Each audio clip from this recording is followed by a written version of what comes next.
મિત્રો, અમદાવાદ જિલ્લાના ધોળકા તાલુકાના આંબલિયારા ગામમાં રામદેવ પીર તથા મહાકાળી માતાનું મંદિર આવેલું છે.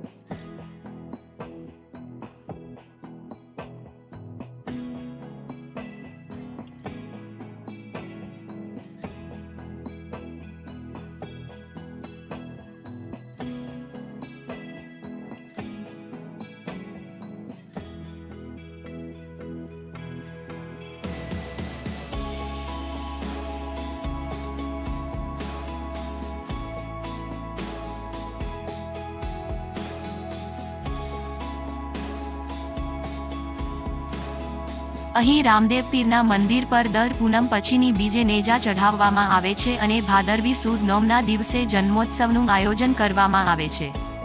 રામદેવ પીરને ભગવાન વિષ્ણુના અવતાર માનવામાં આવે છે. ખાસ કરીને રાજસ્થાન અને ગુજરાતમાં તેમના મંદિરો વધુ જોવા મળે છે અને આ બે રાજ્યોમાં તેમના અનુયાયીઓની સંખ્યા પણ વધુ છે. ભાદરવા સુદ બીજને દિવસે રામદેવ પીરની જન્મ જયંતિ મનાવવામાં આવે છે.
ત્યારબાદ મહાકાળી માતા એ કાલિકા તરીકે જાણીતી એક હિન્દુ દેવી છે જેને શાશ્વત ઉર્જા અથવા શક્તિ સાથે સાંકળવામાં આવે છે. કાલી નામ કાળ પરથી આવ્યું છે જેનો અર્થ થાય છે કાળું, કાળ, મૃત્યુ, મૃત્યુના દેવ. જે શિવ પરથી આવ્યું છે. કાલી એટલે જે કાળું છે. કાળું એટલે શ્યામ, ડાર્ક એટલું જ નથી. કાળ એટલે સમય. શિવનું રુદ્ર સ્વરૂપ મહાકાલ છે. એ સમયમાંથી ઉદ્ભવતી મહાશક્તિનું સ્વરૂપ એટલે કાલિકા.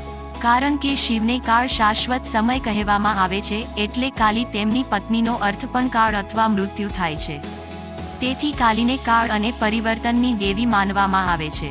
કાલીનો ઉદ્ભવ જ અન્ય દેવતાઓ પણ જેની સામે ટકરાતા ગભરાતા હતા એ રક્તબીજ રાક્ષસની સામે સંગ્રામ લડીને એના નાશ માટે થયો છે.